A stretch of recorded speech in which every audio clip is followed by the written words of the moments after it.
әдетте біреуді іздеп жүргенінен басталады. Оның серіктесі жаңалықтар туралы сұрайды. Бірақ ешкім ештеңе көрмеді. Кенет оның радиокоммуникаторы істен шығып, сигналы өшіп қалады. Жажал шарасыз күйге түседі. Бірақ оны ең қатты мазалайтыны қараңғыда алдынан жарқыраған әйел сұлбасы. Қызығып, оны адасқан адам деп ойлап, сол бағытта жүріп, сол адамды шақырады. Кенет ол басынан өтіп бара жатқан аяқ дыбысын ести бастайды. Ол айналасындағы табиғаттан тыс нәрседен қорқып, үрейлене бастайды. Оның артында елес қайта пайда болады. Бірақ артына қараса, ол тез жоғалып кетеді. Өкінішке орай, ол темір жол желісіне алаңдап кетті. Содан кейін оның қайғылы соңы пойыз қағып кеткенде алдын ала шешіледі. Содан кейін көрініс Гуанлин станциясындағы басқа сәтке ауысады. Және біз жас әйел киімді кездестіреміз.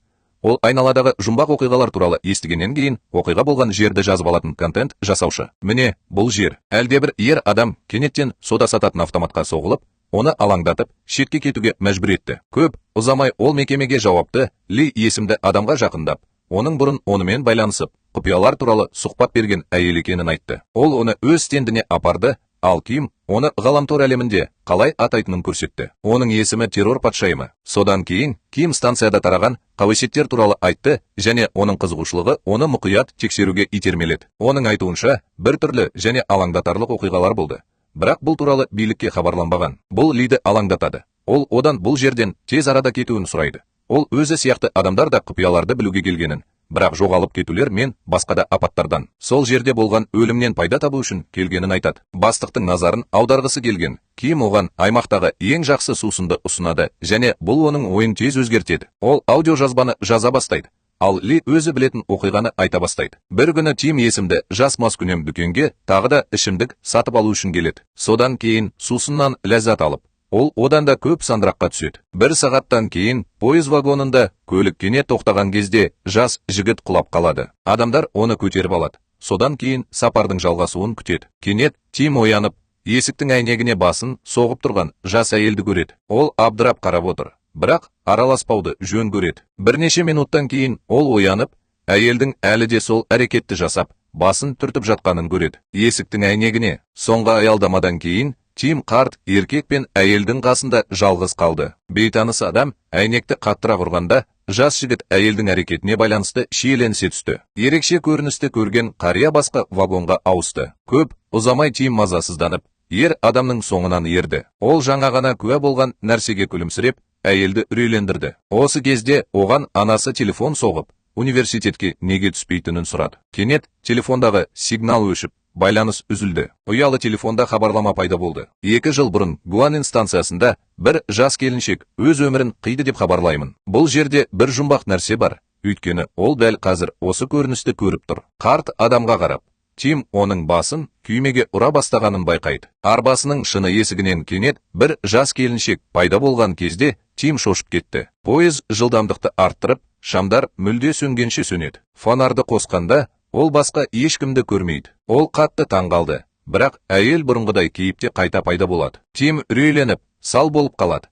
Әйел оның алдындағы стақанды сындырып, басы аяғына құлағанша еденде жатып қалады. Осылайша, басы кесілген денесі оны қуып келе жатқанда, ол айқайлайды. Бірақ көп ұзамай әйелсіз бос вагонда оянады. Алайда, артында отырған қартты байқайды. Тим абдырап, қорқып кетті. Сондықтан ол мас күйінде деп ойлап, келесі аялдамаға түсуді шешті. Ол келесі пойызды күтуді шешеді. Бірақ сәл алда ол жас келіншек өмірін аяқтаған станцияда екенін біледі. Кенет Тим бұрын көргенде гүрілдеген дыбысты естиді. Артына қараса, басын платформаның қабырғасына соғып тұрған әйелді көреді. Бұл жан түршігерлік көрініске сенбей, есеңгіреп бұрылып кетеді. Бірақ көп ұзамай оның қасында жас келіншек пайда болып, Тимнің денесін салқындатады. Кенеттен камералар жас жігіттің рельстерге асығып бара жатқанын көрсетеді. Осылайша станцияда тағы бір құрбан болады. Лидің кабинасына оралғанда, ол бұл көптеген адамдар үшін суицид ретінде қарастырылғанын айтады. Бірақ ол жерде қызықты және қорқынышты нәрсе болып жатқанын біледі. Әңгімеден кейін ол Кимнен кетуін сұрайды. Жас келіншек оны сол жерге апаруын өтінеді. Бірақ ер адам оған ешқашан вокзалға оралмауды бұйырады. Келесі күні Ким жұмысқа келеді. Біз оның досы Вуджинді кездестіреміз. Ол оның зерттеулері туралы сұрайды. Ким олардың тартымды жобамен аяқталуы мүмкін екенін айтады. Бұл көпшілікке арналған оқиға, сондықтан ол осы жұмбақ оқиға туралы көбірек ақпарат іздеуді жалғастырады. Бейне жазбаның тақырыбы туралы естігеннен кейін, тағы бір әріптесі Лена олардың сөзін бөліп, Кимнің бұрынғы әңгімелері көрермендердің көңілінен шықпағанын алға тартып, бұл оқиға қызығушылықпен көз қарас тудыратынын сұрайды. Муджин өзінің құрбысын қорғайды.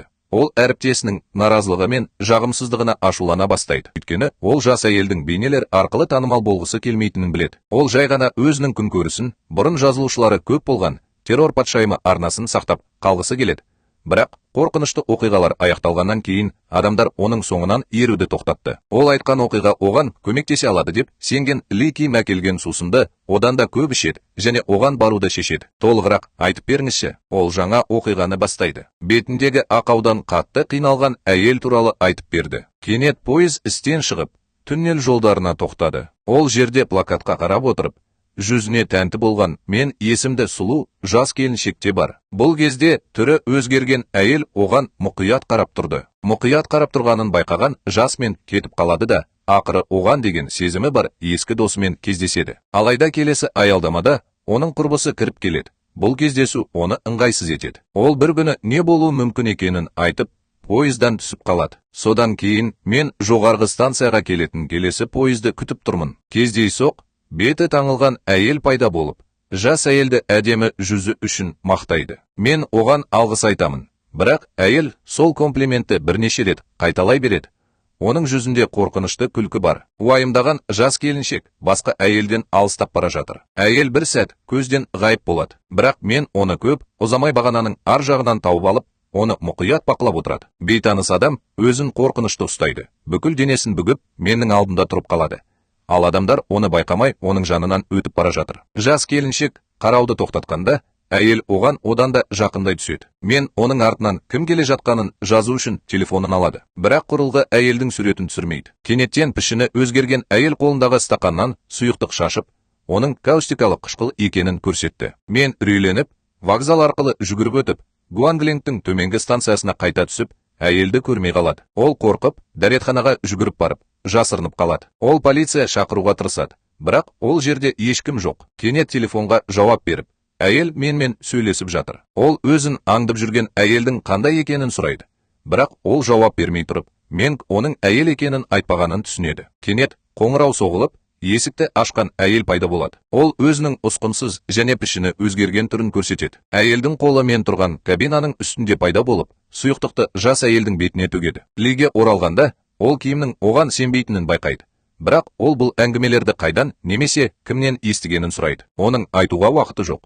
Өйткені сусын жұмыс істеп, оны төсекке жатқызды. Ким өз арнасының ашылуын жазу үшін станцияға рұқсатсыз түседі және қорқынышты оқиғаларды растайтын бірдеңе табуы мүмкін. Ол өзінің бейнежазбасының басын көмекшісімен бірге түсіріп жатыр. Ол қазірдің өзінде кейіпкерге еніп үлгерді. Ол террордың патшайымы. Келесі күні ол досы Вуджиннен оның басы туралы не ойлайтынын сұрайды. Бірақ жас жігіт видеоны көргенде бір сұмдықты байқайды. Олар камералардың оларды бақылап тұрған адамның сұлбасын түсіріп алғанын байқайды. Мұны көрген Ким суреттерді Лиге береді. Ол ер адам бұрын осындай нәрсеге куә болған ба деп сұрайды. Бірақ ол жоқ деп жауап береді. Көп ұзамай ол басқа оқиғаны айтып береді. Бір күні вокзалда бір үйсіз адам оянып, басқа жерге баруын өтінді. Ол орнынан тұрып, бірдеңе сатып алу үшін тиындарын тексерді. Оның қолында олар жеткіліксіз болды, және ол қолында бар тиындармен бірге жинау үшін бұрыштардан басқа тиындарды іздеді. Алайда ол қызыл түсті тиынды тауып алып,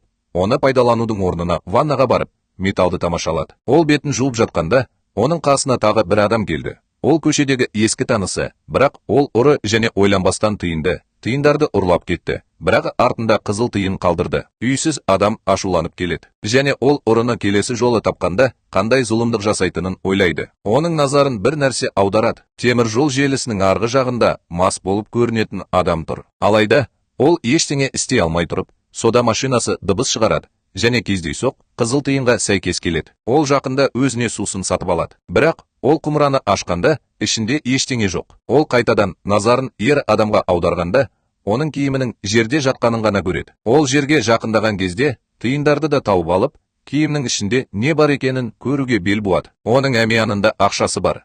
Оны өзіне алып кетеді де, талғампаз киімін киіп, вокзалдағы ыңғайлы дүкенге барып, бірдеңе жейді. Тамақтанып отырып, ол әлі де тиындары бар екенін байқап, сода сататын машинаға қайта оралуды ұйғарады. Алайда, басқасын сатып алғанда, ұры оны абайсызда ұстап алады. Қорқынышқа бой алдырып, Бұл процесте табиғаттан тыс нәрсе болады деп сеніп, құмыраны ашуға бел буады. Көп ұзамай ұры оған жақындағанда алаңдатарлық нәрсе болады. Адамның денесінің бөліктері, алдымен аяқтары, содан кейін қолдары жоғала бастайды. Бұл көрініс үйсіз адамды үрейлендіреді. Ал ұрының бүкіл денесі оның көз алдында жоғалып кеткенде, ол одан сайын үрейленеді. Кенеттен сода сататын машинаның ішінде бір адам пайда болып, шарасыздықтан айқайлады. Екінші жағынан, оның киімінің жанында тағы 3 тиын пайда болады. Бұл факт қызық, бірақ үйсіз адам бір банка сода ашқанда, оның алдында бір адам жоғалып, оның орнына оғаш тиындар пайда болатын сияқты. Бірақ бұл жай ғана мәселе емес. Оның қолында одан да көп ақша бар. Ол мұны істегенде табиғаттан тыс нәрсе болатынын біле тұра, оның байлығы бар. Үйсіз адам сода бөтелкелерін адамдардың көзінше аша бастайды. Содан кейін олар машинаға тиеледі. Байып кету мүмкіндігін көріп, аш көздікпен мұны бірнеше рет жасай береді. Ешкім ештеңеден күдіктенбеу үшін адамдардың киімдерін жасырыңыз. Оның қолында көптеген тиындар бар, және ол өзінің жеке басын толығымен өзгертті. Енді ол ақша ешқашан таусылмайтын сияқты әрекет етеді, және құрбандарын өзі таңдай алады. Өз әрекетінің тағы бір түнінде ол тыныштыққа бет бұрды, бірақ бұл жолы ол бір түрлі және таң қалдыратын нәрсені байқады. Вокзалдың арғы жағына қараса, өзін сода сататын автоматта көріп, жүрегі айнып кете бастайды. Ол құмыраны ашпаңдар деп айғайлайды, бірақ керісінше болса, ол жоғалып кетеді. Енді ол өзін көліктің ішінде қамалып қалғанын көріп, құрылғының жыртылып, құрбандарын жалмап жатқанын көреді. Бұл Лидің Гуанлин станциясынан табылған көптеген киімдерді ақтау үшін айтқан нұсқасы. Бірнеше минуттан кейін киім ұйықтап қалады, ал Ли оны көрпемен жауып тастайды. Сосын өз бөлмесіне кетеді. Киім өзінің әлеуметтік желілерінде Лидің айтқан әңгімелерін жариялағаннан кейін, бір аптадан кейін, ол Вужинмен кешкі ас ішіп отыр. Ол оны жетістікке жеткені үшін құттықтап, оны жақсы көретінін айтады. Бірақ бұл жай ғана арман. Ол жұмыста оянып, Линаның Вужинге жақындап келе жатқанын байқайды. Бұл оны қынжылтады. Бірнеше минуттан кейін, ол тағы да Лимен бірге болып, ештеңе істемейтініне көңілі қалғанын көрсетті. Ли оны жұбатады. Өйткені адамдар өздерінде бар нәрсеге қанағаттануы керек. Өйткені олар жетіспейтін немесе өздеріне тиесілі емес нәрсені жеңуге тырысқанда, оларда бар нәрсені жоғалту қаупі бар. Оның айтуынша, оның күндері санаулы. Өйткені оның денесінде қатерлі ісік бар. Сондықтан Ким онымен кездесуді тоқтату керек. Келесі күні ол жұмысқа келгенде, оны барлық әріптестері таң қалдырады. Олар оны апта сайынғы көру рекордымен құттықтайды. Ол жариялаған әңгімелері үшін рахмет. Бірнеше сағаттан кейін Ким өзінің бейнелеріндегі пікірлерді қарап шықты.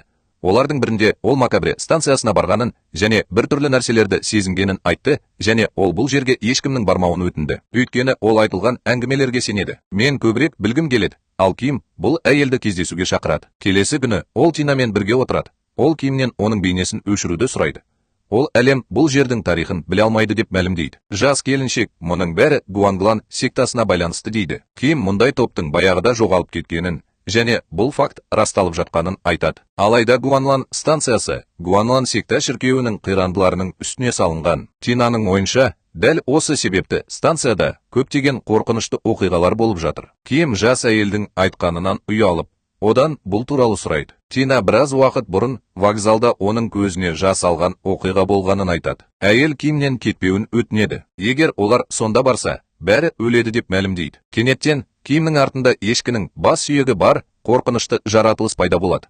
Ол жоғалып кетпес бұрын Тинаны қорқытады. Әйел үрейленіп қашып кетеді. Тинамен кездескеннен кейін Ким компанияның кеңсесіне оралып, Гуанглин сектасы туралы ақпаратты зерттейді. Баяндамада 50 жыл бұрын, 1973 жылы 3 қазанда Сеулдегі шіркеу ішіндегі Гуанглин сектасының мүшелері арасында жаппай суицид орын алғаны айтылған. Тарихта атап өтілді. Өйткені сенушілер үшін бұл өлместік береді. Олардың жетекшісіне хабарласыңыз. Жұмыс күні аяқталғаннан кейін, жұмыс үстелінде отырып, бейне платформаны қарап отырып, Ким Тинаның айтқандары туралы ойланып, бейнені жоюды ойластырады. Кенет көрші бөлмеден шу шықты. Содан кейін ол тексеруге кетті. Бөлмеге қараса, ол Ленаның бір кездері Ким армандаған адамды сүйіп жатқанын байқайды. Ренжіген ол кеңседен шығып, үйіне қайтады. Келесі күні ол досына кешегі түн туралы айтады. Ол оны басқа жерде болдым деп жоққа шығарады. Көргеніне сенімді болған соң, ол кешкі асқа шақырудан бас тартып, оны тастап кетеді. Сахна Ленаға ауысады.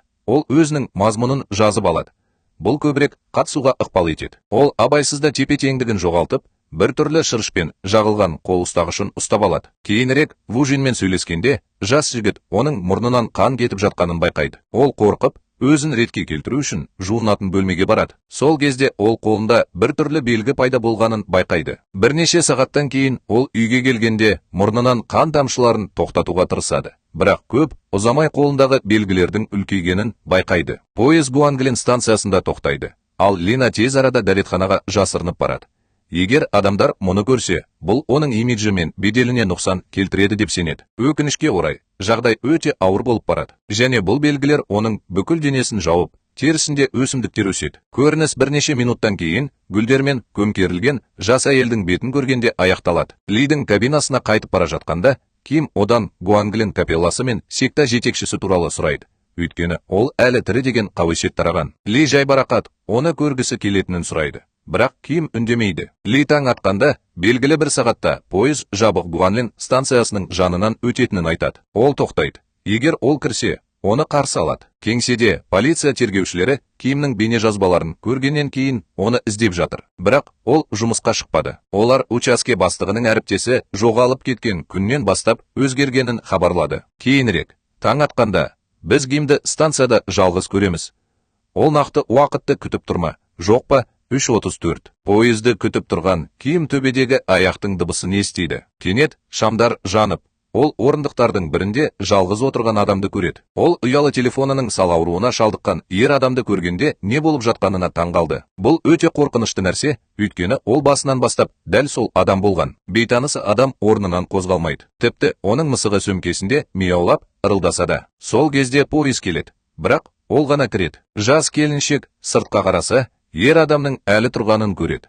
Бірақ ішке қараса, оның бұл жолы оған қарап тұрғанын көріп шошып кетеді. Ким бұл кісіден қорқады. Сондықтан ол орнынан тұрып кетіп қалады. Мені таң қалдырғаны, бейтаныс адам орнынан тұрып, оның соңынан ереді. Ким үрейлене бастайды. Кенет шамдар сөніп, әлгі адам енді жоқ болып кетті. Пойыз тоқтап қалды. Ол тез шығып кетті. Көп ұзамай ол вокзал маңындағы жолдардың оқшауланған бөлігінде екенін түсінеді. Ол баспалдақпен көтерілмекші болғанда, қараңғыда келе жатқан адамды көрді. Кенет сол жерде ескі пойыз пайда болып, ол сол жерге кіреді. Пойыздың еденінде радио байланыс бар. Ким сигналды қосқанда, Лидің дауысы онымен сөйлеседі. Осы кезде біз әңгіменің басына қайта ораламыз. Лиге станцияның түннелдерін тексеру үшін қырағы адам жіберілді. Және ол тексеру жүргізіп жатқанда, Ли оған көрген нәрсесі туралы хабарласуға тырысты, бірақ радиодан сигнал жоғалып кетті. Содан кейін біреудің дауысы оның тұрған жері өте ыстық екенін айтты.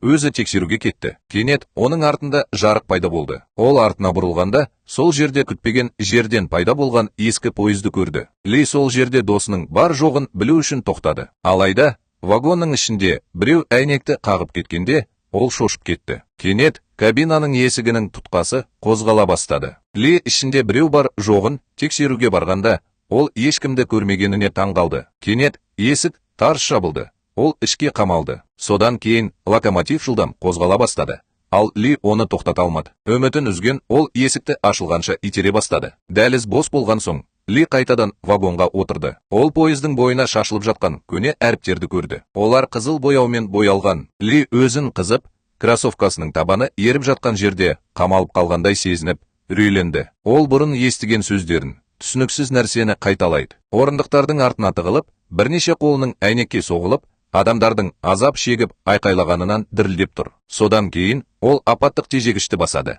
Ал пойыз тоқтаған кезде Ли өзінің басқа локомотивтің ішінде екенін түсінеді. Алайда ол қақпанға түсіп қалды. Оның серіктесі тағы да рациямен байланысады және оны алыстан көріп, оның жолда келе жатқанын хабарлайды. Ли терезеге қараса, досын көреді, бірақ ол тұр. Мен сырттағы қараңғылықта бір орында тұрмын. Кенет маған шындық ашылды. Кек алушы өлді. Оның басы ғана орнында қалды. Оны беті жоқ, біреу ұстап тұр. Кенет пойыз бұрынғы күйіне оралып, қайтадан қозғала бастайды. Бұл жолы қолдары адамға шабуыл жасап, оны құлатып, қараңғылыққа сүйреп апарады. Қазіргі уақытқа оралыңыз. Сыртта күлімсіреген Ли пайда болады және көп ұзамай Кимге айналады. Бұл оның осы уақыт бойы түсініксіз нәрсе болғанын және бұл шынайы Ли емес екенін көрсетеді. Кимді локомотивтің ішіне қамап, белгісіз бағытқа алып кетті. Осы уақытта Гуанглин станциясында Вужин құрбысының сол жерге міндетті түрде келетінін біліп, оны іздеп жатыр. Бірақ ол ол жерден таппады. Алайда бірнеше минут күткеннен кейін және осы соңғы сәтте Ким тұйық кейіппен пайда болады. Вужин Кимге оның қайда екенін білгісі келіп жақындайды. Бірақ ол тек күлімсіреп, Гванглен сектасының құрбандығынан туындаған субъектінің шақырылғаны туралы хабарды растайды. Енді бұл оның өзі.